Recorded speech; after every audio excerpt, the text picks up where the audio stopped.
અંકલેશ્વર હાસોડના વિકાસ પ્રકલ્પોની મુલાકાત મંત્રી ઈશ્વરસિંહ પટેલે લઈ મોદી સરકારના નેતૃત્વના 12 વર્ષની ઉજવણી કરવામાં આવી હતી। કેન્દ્રમાં વડાપ્રધાન નરેન્દ્ર મોદીના નેતૃત્વ હેઠળની સરકારના 12 વર્ષ પૂર્ણ થવાના અવસરે અંકલેશ્વર ખાતે વિશેષ કાર્યક્રમનું આયોજન કરવામાં આવ્યું હતું। રાજ્યના જળસંપત્તિ મંત્રી ઈશ્વરસિંહ પટેલની અધ્યક્ષતામાં યોજાયેલા કાર્યક્રમમાં વિવિધ વિકાસલક્ષી પ્રકલ્પોની મુલાકાત લઈ સરકારના વિકાસ કાર્યોને લોકો સમક્ષ રજૂ કરવામાં આવ્યા હતા। કાર્યક્રમ દરમિયાન માંડવા ગામ ખાતે આવેલી PM શ્રી મોડર્ન મિશ્ર શાળાની મુલાકાત લેવામાં આવી હતી।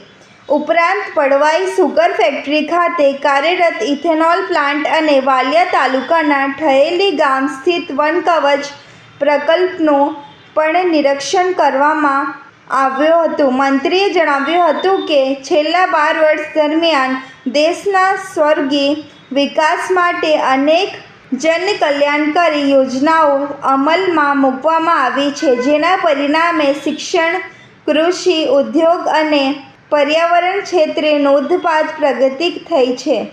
આ પ્રસંગે ભાજપના હોદ્દેદારો, આગેવાનો અને કાર્યકરો મોટી સંખ્યામાં ઉપસ્થિત રહ્યા હતા। કાર્યક્રમ દરમિયાન વિકાસ કાર્યો અંગે માહિતી આપી લોકો સુધી સરકારની ઉપલબ્ધિઓ પહોંચાડવાનો પ્રયાસ કરવામાં આવ્યો હતો। દેશના યશસ્વી પ્રધાનમંત્રી આદરણીય શ્રી નરેન્દ્ર મોદી સાહેબના વડાપ્રધાન તરીકેના 12 વર્ષ પૂરા કરીને 13મા વર્ષ અંદર પ્રવેશ કર્યો ત્યારે છેલ્લા 12 વર્ષની અંદર દેશની અંદર વિવિધ જે કામો થયા છે એ આજે વિકાસ પક્ષના તમામ કાર્યક્રમોમાં હાજરી આપી। માંડવા ખાતે મધર સ્કૂલની મુલાકાત લીધી, ત્યાંથી ઝઘડિયા ખાતે સોલિડ વેસ્ટનો પ્રોજેક્ટ હતો એ જોવામાં આવ્યો, ત્યાંથી દિલ્હી ખાતે વન કવચ કે જે 2 ફૂટના અંતરે વૃક્ષો વાવીને સરસ મજાનું વન કવચ બનાવ્યું છે।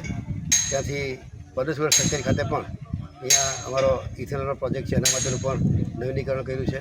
સાથે સાથે ટર્બાઇન છે, ટર્બાઇનની અંદર પણ નવીનીકરણ કર્યું છે અને સુગર ફેક્ટરીના મિલની અંદર પણ એક્સપાન્શન કર્યું છે। ત્યારે કેન્દ્ર સરકારની પણ વિવિધ યોજનાઓ દ્વારા અમને સહાય પણ મળી છે અને જોઈએ છે કે છેલ્લા આ પ્રોજેક્ટની વાત કરીએ અમારી ઇથેનોલ પ્રોજેક્ટની, જ્યારે આદરણીય પ્રધાનમંત્રી જ્યારે ગુજરાતના મુખ્યમંત્રી હતા ત્યારે 2007ની સાલની અંદર આ અમારા ઇથેનોલ પ્લાન્ટનું ખાતમુહૂર્ત કરવામાં આવ્યા હતા અને 1 વર્ષ પછી 2008ની અંદર હાલના પ્રધાનમંત્રી શ્રી જ્યારે ગુજરાતના મુખ્યમંત્રી હતા ત્યારે એમણે લોકાર્પણ કરવામાં આવ્યું હતું। ત્યારે મોદી સાહેબને ખૂબ ખૂબ શુભેચ્છાઓ પાઠવીએ છીએ। એમનું